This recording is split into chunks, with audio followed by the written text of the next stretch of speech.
উঠুন উঠুন, অনেক ঘুমিয়েছেন, এবার স্নানে যান তো। আর একটু ঘুমোতে দাও না বৌমা, শরীরটা আজকে আর দিচ্ছে না। মলোজা, বুড়ি বয়সে কি ঢং করছেন আপনি? এক্ষুনি স্নানে যান বলছি, নাহলে ঘাড় ধরে তুলে বাথরুমে নিয়ে যাব।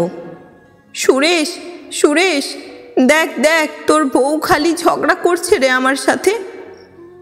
আপনার ছেলেকে ডেকে কি হবে? যত দিন যাচ্ছে বয়সই শুধু বাড়ছে, মরছেন তো না। কি হচ্ছে বলো তো সকাল সকাল? কেন অশান্তি করছো তোমরা? কেন আবার চিৎকার করছো বলো তো তোমরা? চিৎকার চিৎকার তো কিছুই করিনি। বলতে বলতে মুখের রক্ত উঠে গেল। বুড়ির দিন দিন বয়স বেড়েই চলেছে, অসুস্থও হচ্ছে, কিন্তু মরছে না। বলি মরছে না যখন, তখন দিয়ে আসো না বৃদ্ধাশ্রমে। ঘাট থেকে একটা বোঝা নামবে। সারা ঘর বাড়ি সামলানোর পর ওনার পিছনে খাটতে আমি পারবো না বাবা। গলা টিপে দে, গলাটা টিপে দে না তোরা আমার, মরে বেঁচে যাই। ইচ্ছে তো করছে তাই করি, জ্বলে পুড়ে যাচ্ছি আপনাকে নিয়ে। চলুন চলুন স্নানে। রমা দেবী বৃদ্ধার হাত ধরে একটা বিশাল জোরে টান দিয়ে বৃদ্ধাকে মাটিতে নামিয়ে দেয়। তারপর সেই টানকেই বজায় রেখে নিয়ে যায় কলঘরের দিকে। বৃদ্ধা এবার আর নিজেকে সংযমে রাখতে পারে না। এবার বৃদ্ধা চিৎকার করে ওঠে, মরে গেলাম গো, মরে গেলাম গো, ওরে সুরেশ, বাঁচা, তোর বউ মেরে ফেললো আমায়। সুরেশের এই চিৎকার এখন গা সওয়া, এ যে প্রতিদিনের আওয়াজ। সুরেশ নিজেও এখন বোধহয় ভাবতে শুরু করেছে যে তার মা এখন এ বাড়ির বোঝা হয়ে উঠেছে। কিন্তু বৃদ্ধাশ্রমটা? এর কদিন পর এবার সত্যিই বৃদ্ধা যায় বৃদ্ধাশ্রম। রমাদেবী এবার সত্যিই শান্তি পেল। দুগ্গা দুগ্গা, বাবা বাঁচলাম, বোঝা নামলো এবারে ঘাড় থেকে, আর খাটতে হবে না।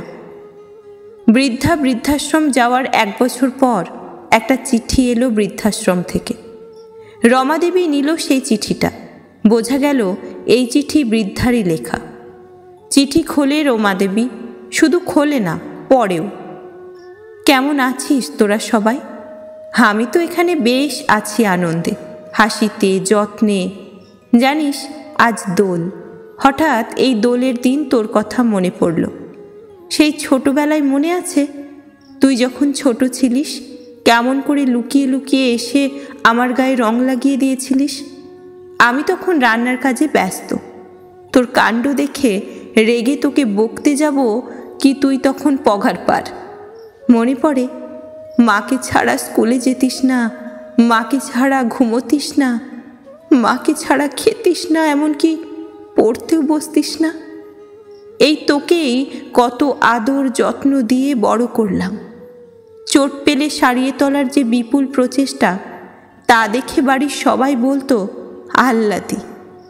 জ্বর হলে সারা রাত জেগে ওষুধ খাইয়ে সুস্থ করার যে বাসনা, বোধহয় মা বলেই পেরেছিলাম রে। তারপর তুই বড় হলেই মনের মতো করে বউ নিয়ে এলাম, নিজের মেয়ের মতো করে মানুষ করব বলে। তাই বৌমাকে ঘর সংসারের সমস্ত কাজও শিখিয়ে দিলাম। শাশুড়ি নয়, নিজের মায়ের মতো করেই পাশে থাকলাম।